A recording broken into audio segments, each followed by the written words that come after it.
And I must say that it's a very busy day on the political front as we continue to also monitor what's coming out of Nasrec.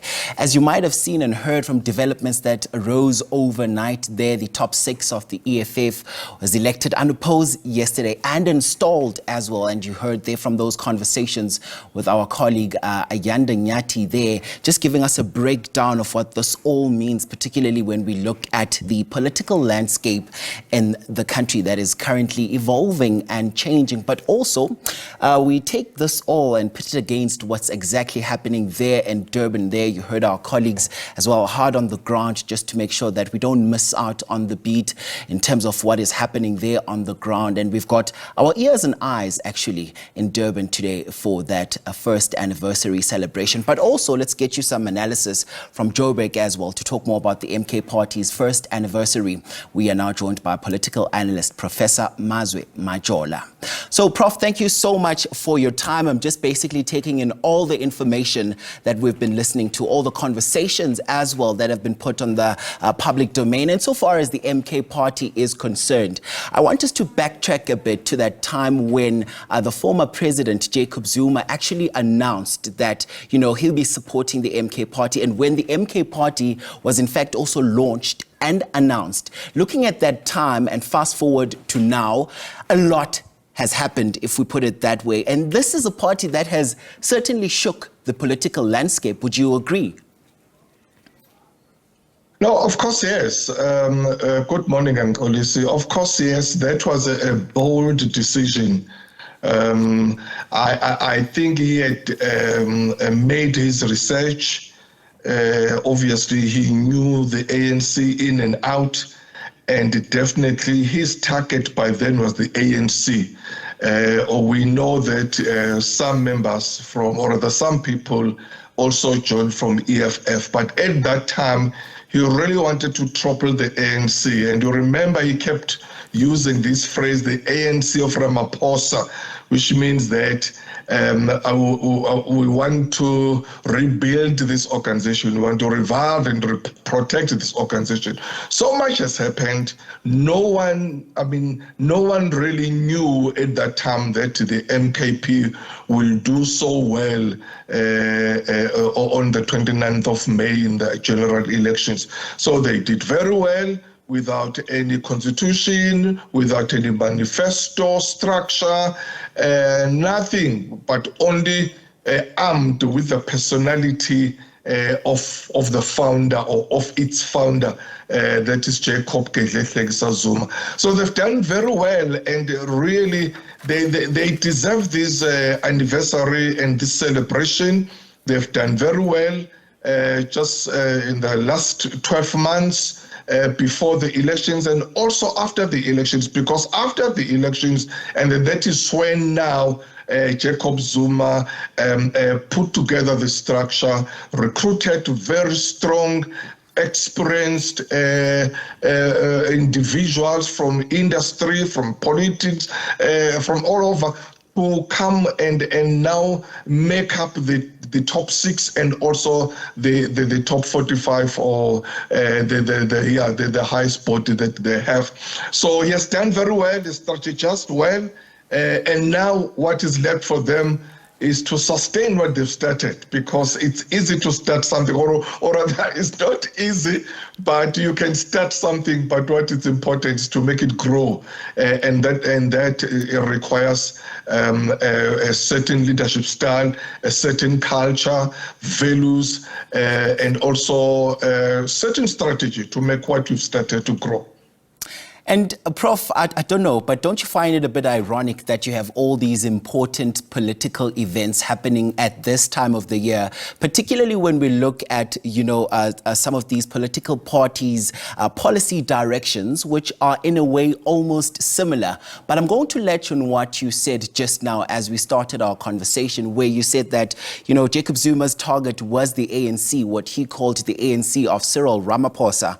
Would you say his mission is in a way slowly taking shape, you know, given the developments also that saw the introduction of the government of national unity? No, absolutely. Not even slowly, but it was really worked very well. because they managed to reduce the ANC to 40%. They managed to be the third largest party nationally, to be the majority party in KZN, the second party in Mpumalanga. So they've definitely destroyed the ANC, because if it was not MKP, probably the ANC would not have received, under 50% of votes. So there, the mission was achieved. And now you can see that what is he doing now, or what is really just to say, let me grow what I've started, as I've said earlier on, is to make sure that who do I put where, what structures do I establish, and then how do I move forward? Because remember that at the moment, the Constitution allows him to fire and appoint anyone you want, and that was one of the good strategy he has espoused. That for now, we are not going to have any elective conference. We are not going to elect people or the members, officials, but we are going to appoint them. That has helped him, because elections, you tend to find, you may even find wrong people just because of their popularity, and then people put them there in positions. But for him, that strategy has worked for him, to say that for now, we centralized everything, and leadership would say is using a paternalistic leadership style, where you really like becoming the father, that you are the one who's responsible for everything, and everything revolves around you. As to how he's going to do that, we don't know, because obviously at some stage he will have to revise his strategy. And Prof, I need to also, just pick up on what you just said. Looking at the pace at which all of this is moving, it's quite a rapid pace. And I think an interesting point that also came up in conversation with our colleagues right now in Durban was one guest that said that, feels that those that have been watching in the sidelines, including the ANC, had in a way misread what he called a political rhythm. And as a result, they made inroads and subsequently also, went into the electorate as well. What does this say, particularly when we look at where the MK party is now, insofar as its recruitment drive is also concerned?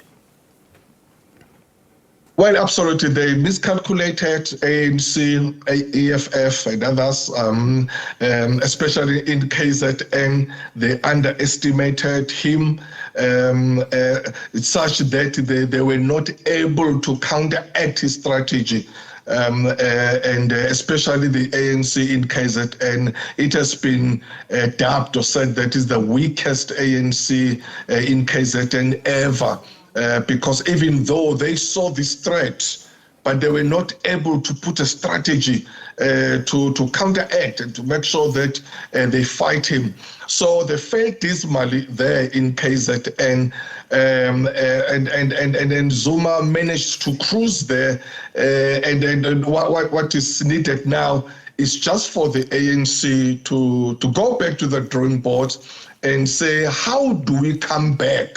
Because, Zuma can do well in 2024, but we live in unpredictable, non-deterministic, uncertain, and volatile times.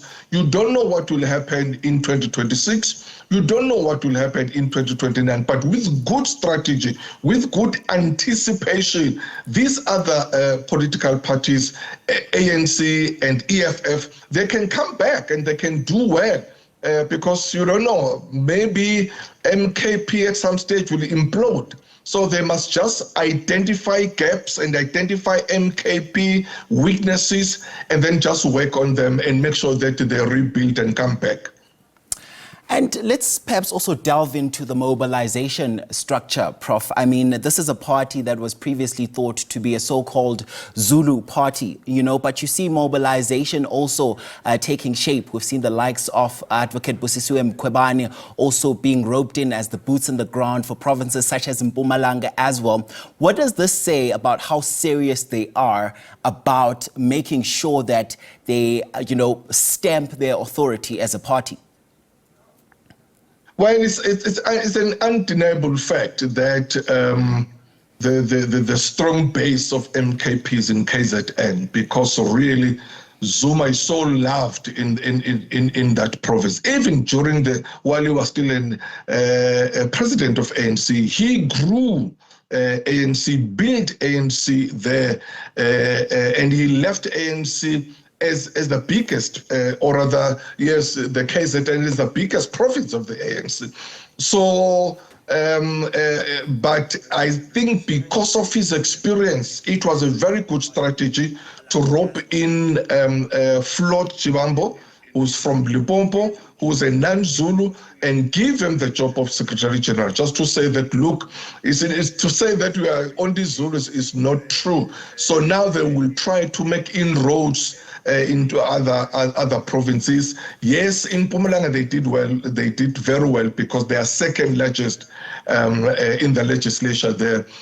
So it's a matter of now go flying and penetrating into other provinces so that they can debunk this myth which says there is only KZN. So that is the test of the MKP. Can they become a national party?